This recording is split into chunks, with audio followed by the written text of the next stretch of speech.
para correr. Fala galera, beleza? Estamos aqui com mais um episódio do Sioncast. Eu sou Letícia Freitas, obreira aqui da base da Jocum Sion. E hoje nós estamos com uma presença maravilhosa, a amiga Jusceli. Seja bem-vinda, Ju. Olá, pessoal. Boa tarde. Então, é isso, né? Me chamo Jusceli dos Anjos. Né? Sou amiga dessa casa. Tenho um carinho enorme por esse lugar, por essas pessoas também. Estou hoje aqui sem a minha família, né? Sou mãe de 3 crianças, porque eu tenho 2 adolescentes e tenho o Davi de 1 ano e 7 meses, né? E sou casada já há 20 anos com o Kinsen dos Anjos. E é um prazer estar aqui com vocês novamente. Obrigada. E ajuda com a gente a servir na base. A gente está no período de escola, né, de ETED. Você que está chegando aqui agora, ETED é uma escola de treinamento e discipulado, né, Ju? Trabalha muito a nossa fé, o nosso caráter, o nosso coração. E nessa semana de aula, ela tem compartilhado o coração de Deus a respeito de um tema que para muitos é muito polêmico, mas hoje a gente vai conversar um pouquinho, que é a pessoa e a obra do Espírito Santo.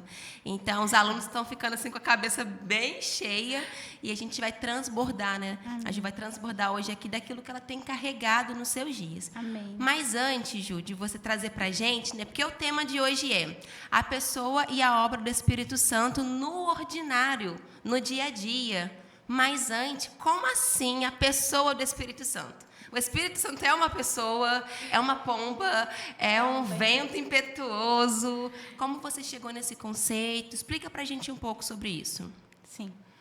Então, quando você pensa na pessoa do Espírito Santo, precisa tirar essas questões que não são verdades a respeito do Espírito, né? Uhum. E uma das coisas que não é verdade acerca dele é que ele é um vento. Ele não é um vento. Também ele não é uma energia. É verdade. Né? Algumas pessoas às vezes falam é uma energia. Ele não é uma energia. Então, isso é importante porque para a relação, imagina que tudo que você passa a conhecer, você precisa se relacionar, você precisa conhecer. Então, é importante porque para iniciar essa relação com o Espírito, foi necessário, né, o conhecimento das Escrituras. O que as Escrituras falam do Espírito Santo? É verdade. Então, de Gênesis a Apocalipse, você vê que a ação desse Espírito, ela é pessoal. Ela é de uma pessoa extremamente inteligente, extremamente sensível, extremamente pontual, né? Ele segue um propósito, ele tem vontades, ele tem sentimentos. Sim. Então, durante Gênesis, por exemplo, a gente vê a participação ativa do Espírito Santo na criação. E isso é porque a gente às vezes limita só em Atos 1:8, 1:18, ou na descida do Pentecoste também, né? Na então, verdade. quando você pensa o Espírito Santo a partir de Gênesis, assim, você vai vendo que, uau, ele estava em tudo. Já estava. Ele não é a terceira pessoa insignificante da relação, né? Então, tem um livro, né, que destaca sobre isso, acho que é de Parker, que ele fala do Deus esquecido. Então, o Espírito Santo é como, para alguns, o Deus esquecido. E, na verdade, além dele ser uma pessoa que a gente se relaciona, ele é um Deus também, né? Amém. Então, ele está dentro dessa trindade que é plural, mas singular, sabe? Única. Então, quando eu comecei a desenvolver a vida cristã, eu entendi. Eu dependo muito da pessoa do Espírito Santo. Amém. Então, o que caracteriza a pessoa do Espírito Santo é essa pessoa que ele tem um sentimento, ele compartilha o sentimento também dele, né? Como ele está se sentindo em relação ao próximo, a mim, a você.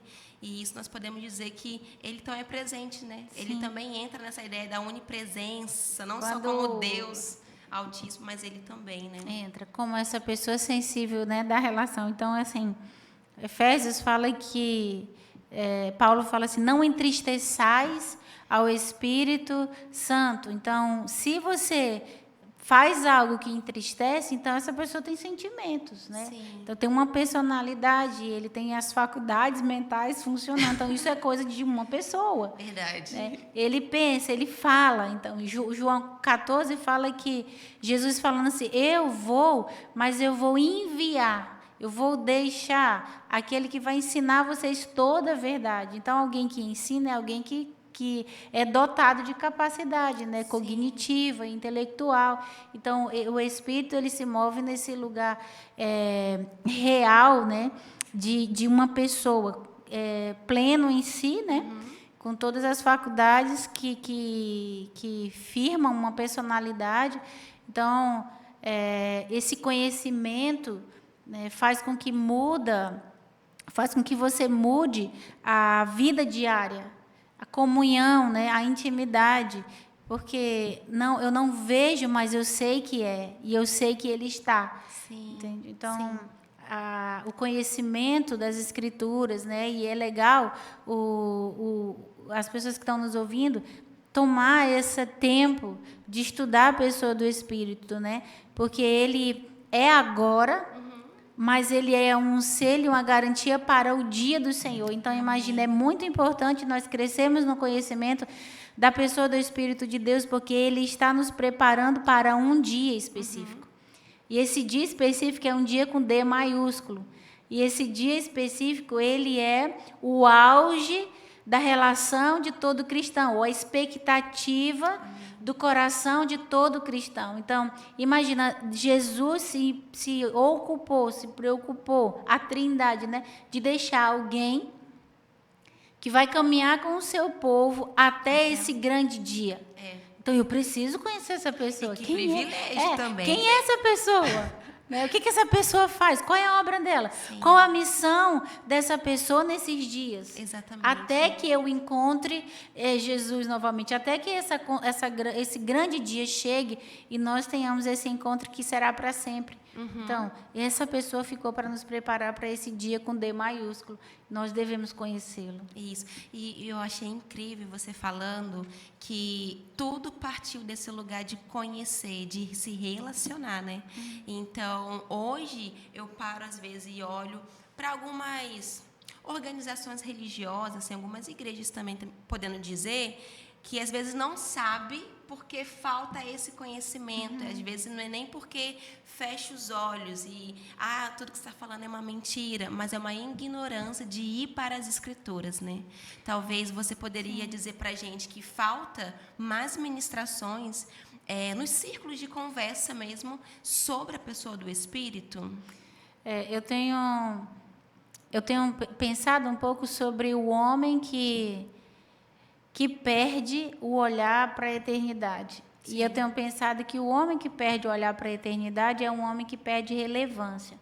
Então, pensa que se eu me perco do olhar da eternidade, também eu vou perder tudo aquilo que envolve a eternidade. Que está disponível então, tudo aquilo que está disponível, porque toda a realidade que nós vemos agora parece concreta, mas ela não será daqui a 1000 anos, 2000 anos. Então, a realidade, de fato, para nós concreta, real, é aquela que está por vir, ela é vindoura. Sim. E o Espírito de Deus, ele faz parte dessa pessoa em nós, relembrando essa eternidade, dizendo para mim, para você, Letícia, Jusceli, vocês não pertencem a essa realidade. Existe algo além, algo maior. Se atente ao que as Escrituras é tanto que uma das obras do Espírito é nos lembrar das promessas de Deus, sabe, de Cristo, nos lembrar das palavras dele, nos lembrar dos ensinos dele. Então, se o corpo de Cristo não criar uma expectativa, uma intencionalidade no conhecimento daquele que está nos conduzindo para a vida eterna, para um conhecimento de Cristo, né? Na eternidade, nós vamos perder recurso mesmo. Tipo, é algo que está acessível, que nos foi dado, mas eu não acesso. Então, é como se você quisesse viver a vida cristã na força do braço. Sim. Zacarias diz, olha, não é por força, nem por violência, mas é pelo seu Espírito. A santificação é pelo Espírito. Não é sobre o tanto de força que eu faço para ser santa. É o tanto quanto eu tenho comunhão com o Espírito que me santifica. Sim. É o Espírito que aplica a obra de Jesus em mim.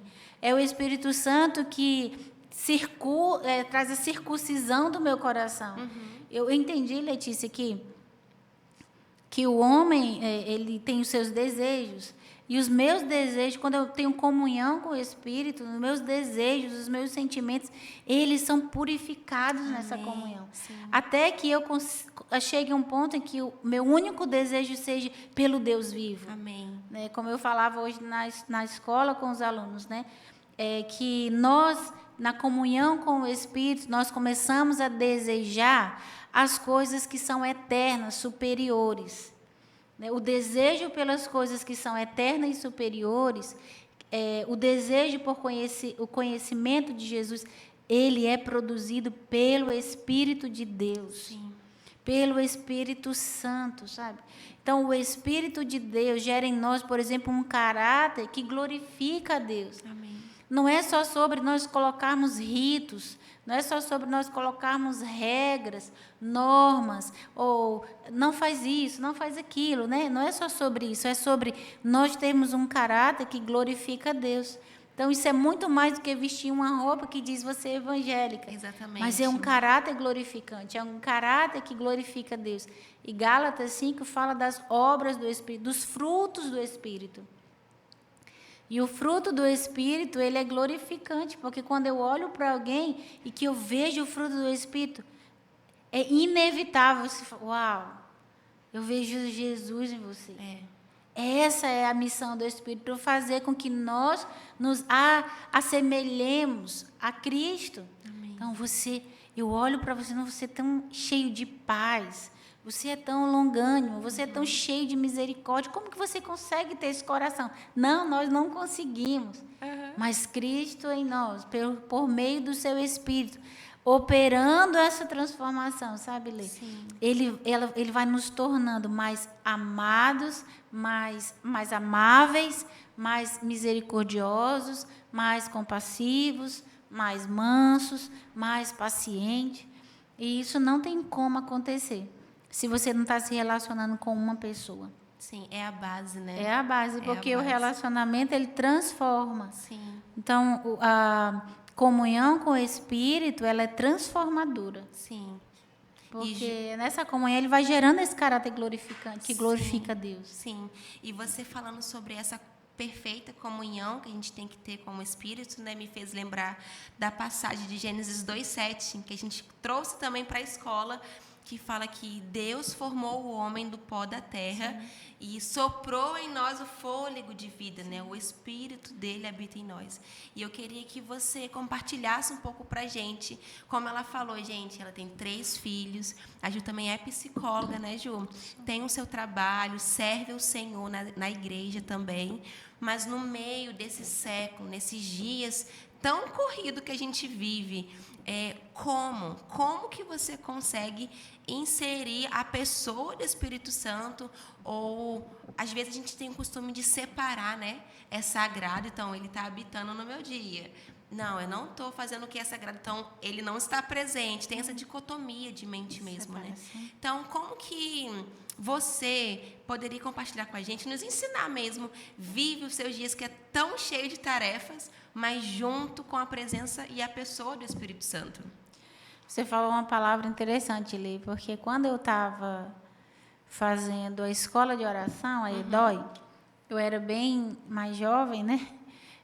Mas também já tinha essa vida bem corrida, e eu tinha essa preocupação de perguntar a Deus, e como eu tinha feito faculdade, né? E eu orava muito isso assim, Deus, o que eu tenho que fazer com o meu diploma? Eu rasgo, se eu só quiser eu rasgo, eu renuncio tudo isso, eu abro mão disso. E eu vivia essa angústia de qual é o meu chamado, sabe? O que eu tenho que fazer? Por ser coisas muito diferentes, distantes. E ficava assim bem preocupada, né? O que eu ia fazer com esse curso de psicologia, com essa área, né? Com essa vocação e tal. E aí um dia eu estava deitada, dormindo, e escutei uma voz. E essa voz dizia para mim assim, né? Hoje eu falo, né? A voz de Deus, né? Deus falou comigo, né? Eu ouvi essa voz, né, que dizia: vocês, seres humanos, dividem muitas coisas. Eu sou Deus, eu não divido nada, eu sou um Deus de totalidade. Amém. Então, quando eu ouvi aquilo, assim, foi uma iluminação no meu entendimento, né? O meu entendimento foi iluminado, Lê. Eu falei: não preciso sofrer com uma coisa e com outra. Não existe separação em Deus. Eu lembro que já levantei da cama escrevendo sobre aquilo, anotei e fui para a escola. Quando eu chego na escola, eu não sabia do cronograma, você não sabia o que estava vindo, né, na semana. Era o primeiro dia de aula da semana e a aula era sobre sacerdócio. Nossa. Então, quando a aula de sacerdócio começou, eu entendi o que o Espírito tinha falado para mim, o que Deus estava ministrando no meu coração, naquilo que eu fui despertada. Sim. E aí eu entendi o que é viver totalidade. O homem que vive na totalidade é um homem sacerdotal. É um homem que tudo que faz para Deus, em Deus, a partir desse lugar de Deus. Então, não importava se eu estava dentro de uma clínica atendendo alguém, dentro da base servindo ou pregando o evangelho. Tudo era para Deus, tudo era sobre Deus, tudo era em serviço de Deus, tudo era em adoração a Deus. Então, aí depois desse lugar, foi fácil viver maternidade, viver a vida cristã e a vida relacional com o Espírito Santo em todo o tempo. Porque eu passei a entender, eu estou diante de Deus. E diante de Deus eu vou fazendo aquilo que vai surgindo, né? Então, foi bem isso, sabe? Encontrar e compreender o Deus que não divide nada, compreender o Deus da totalidade, o Deus que é governo e soberano, sabe? O Deus que chama o homem para esse lugar de sacerdócio também, né? Chama esse homem para a relação, chama esse homem para estar diante dele, a serviço de outros. Então, eu entendi, cara, não existe nada espiritual, não existe, sabe? Não existe essa separação, não existe essa dicotomia, né? A minha cabeça, ela foi para um lugar de integridade, de totalidade. Então, ficou fácil, porque às vezes eu me culpava muito, Lê, como mãe. Nossa, hoje eu não tive tempo para orar. Imagino. Nossa, eu não consegui orar hoje. Mas com um bebê de 1 ano, tá lá no devocional. Não consegui. De manhã, como que eu vou fazer? Gente, eu já chora. não consegui fazer o devocional. E aí eu comecei a viver isso fora de um lugar de culpa, de remorso, de cobrança. Então, eu consigo servir toda a minha casa, né? E cuido do meu, tenho um jardim lá, cuido dos meus filhos, cuido da minha casa, vou para a clínica, faço os atendimentos, me preparo, por exemplo, para estar aqui numa semana extremamente especial, de ouvir a voz de Deus, né? Sim. Mas tudo isso eu faço dentro do ambiente da relação. Eu não deixo Jesus em casa para mim ir para a clínica, sabe? E o Espírito Santo não fica me esperando lá na varanda, né? Demorou no trabalho, quando é que você vai orar? Quando é que você vai falar comigo? Atrasou não, aqui, ó, tô te não, esperando. imagina, você atrasou e ficar ali. Não é, sabe? Não é sobre isso. Então, tudo que eu faço, Ele está. E eu entendi, né? E tudo que eu faço, Ele está, e tudo que Ele faz, eu também devo estar. Então, eu me relaciono com isso, diariamente, né?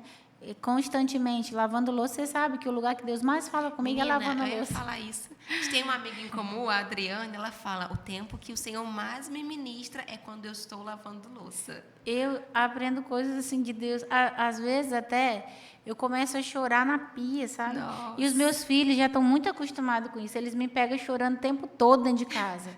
Todo tempo passa um, aí ele já sabe, ele já passa bem quietinho ali. Respeitar o tempo da mamãe. E às vezes eu tô assim, com pano de prato aqui, chorando, porque Deus falou algo no meu coração, ministrou alguma coisa. E é impressionante, porque eu vejo que esse lugar de cultivar relação com Deus é um lugar cheio de temor. Sim. Sabe? Salmo 24:5 fala que o oposto agora, né, que eu sou ruim de referência, mas assim, fala que a intimidade é para aqueles que temem ao Senhor. Amém. Então, o dia a dia, se você viver uma vida de temor ao Senhor, diariamente você vai estar nesse ambiente de que tudo que faz em reverência. Amém. Então, eu por exemplo, cuidar da minha casa. O cuidado que eu tenho de limpar, por exemplo, cada cantinho da minha casa, é entendendo que eu estou diante de um Deus santo e eu não posso ficar colocando coisas debaixo do tapete. Exatamente. Seja eles pecado, seja eles qualquer sujeira que seja. Eu entendo que esse Deus é santo e ele é digno de ordem. E eu sempre falo para os meus amigos lá no Acre, sabe, Lê? Deus manifesta a sua glória aonde tem ordem, e aonde tem ordem tem beleza, tem Deus fluindo, tem presença de Deus fluindo. Então, eu amo cuidar da minha casa, eu amo botar a casa em ordem, eu amo ver tudo limpo, porque nesse ambiente Deus tem se manifestado para mim. Nesse ambiente eu tenho ouvido a voz de Deus. Nesse ambiente Deus tem gerado, né? O Espírito Santo tem gerado em mim um caráter que glorifica, como mãe, sabe? Sim, e eu achei incrível você falando que até os seus filhos sabem e ver você chorando. Então, eu fiquei, uau, imagina uma família estruturada, onde entende a presença do Espírito Santo como o firme fundamento da casa, né? Criar seus filhos ali nesse lugar, né? O meu filho mais infância velho, deles são impactados com essa eu realidade. gosto de contar, Letícia, do meu filho mais velho. O meu filho mais velho, às vezes eu estava ali limpando um guarda-roupa, colocando as roupas em ordem, e me vinha aquela presença, sabe? Aquela presença de Deus convidativa, atraindo o meu coração, sabe? E aí, ali onde mesmo eu estava, eu já deitava no chão, colocava... E o meu filho, às vezes, brincando de carrinho, ele ficava com um carrinho assim na minha costas. Vida que segue. A vida, ele brincando, sabe? Brincava aqui, enquanto eu estava ali chorando, orando. E ele estava com um carrinho aqui, brincando nas minhas costas. Então, assim, e hoje, para eles, ficar numa sala de oração comigo, por exemplo, 10 horas, 5 horas, 4 horas, porque a gente trabalha com sala de oração no Acre, né, com a casa de oração, para eles... Não faz diferença nenhuma. Não eles, é um peso, eles né? me acompanham nesse ambiente de adoração, de intercessão, de oração, porque eles entenderam que isso é feito diariamente. A nossa sala de oração, quando a gente começou no Acre, era eu, Esther, minha filha de 16 anos, meu filho e o Kinsen. Na época o Davi ainda não tinha nascido. Essa era a nossa sala de oração. E, era muito bom, muito bom. A gente tinha muito, assim, sabe? Muito da presença de Deus, muito da manifestação de Deus. Depois, Deus foi crescendo a família. Mas as crianças, elas cresceram nesse lugar de que, cara, não precisa estar no templo. A presença não está no templo, a presença está na nossa casa. Isso. Sabe? A presença está na nossa família, a presença está aqui. Então, Que aí eles não cresceram com essa ideia de liturgia, né? Então, de ter que ir para o templo e só lá a presença está. Exatamente. Não, então é acessível. É igual a palavra de Deus fala, né? O filho faz aquilo que vê o pai fazendo. Jesus faz isso, né? Então, eu acho que a maneira mais saudável de criar os nossos filhos, né? Os filhos de vocês, realmente é ser esse exemplo desde casa, né? De ver a mãe, desde os afazeres domésticos, estando com essa relação com o Senhor constantemente. Lê, e é muito legal porque as crianças, às vezes eu compartilho assim, Deus falou isso comigo. E às vezes eu digo assim, não sei. Aí eles mesmos me confrontam e dizem assim, mãe, Deus já falou com você. Olha só. Então, eu fico diante das testemunhas, eu tenho que obedecer a Deus. Quem sou eu para fazer o contrário? Diante das testemunhas, eu tenho que obedecer a Deus, né? Então, eles são as minhas maiores testemunhas, que é possível cultivar uma vida de relacionamento com o Espírito Santo na vida ordinária. E eles por um bom tempo, assim, quando eles eram 8, 9, 10 anos, eles diziam assim, mãe, o que Deus falou com você? Eles tinham curiosidade. Nossa, então porque eles já sabiam que Deus fala. Que Deus fala. Olha que incrível isso, porque para muitas crianças isso é algo muito distante, né? Sim. E eles nunca tiveram a crise da adolescência, né? Sei lá, essa crise da escola que Deus existe, questionando Deus. Eles não tiveram isso, porque, por exemplo, a Esther, às vezes eu acordo na madrugada e eu passo no quarto dela e eu olho, e ela está orando 5 horas da manhã, e ela tem só 15 anos agora, vai fazer 16 agora, dia 27. Nossa. Então, ela está orando, está lendo Bíblia, sabe? E tem caderno de meditação dela, e ela está nessa comunhão com Deus, mas eu nunca obriguei, eu nunca disse, você precisa fazer isso. Diante do Senhor, eu nunca obriguei eles a ter essa relação. Mas é comum para a nossa casa. Então, ela faz. Amém. É natural, ela faz. Porque aquela voz que me disse, eu sou um Deus de totalidade, fez com que eu compreendesse e vivesse diariamente essa comunhão e essa Amém. relação. Então, às vezes eu estou na clínica e antes de chegar um paciente mesmo, eu digo, Senhor, Tu conhece o coração dessa pessoa.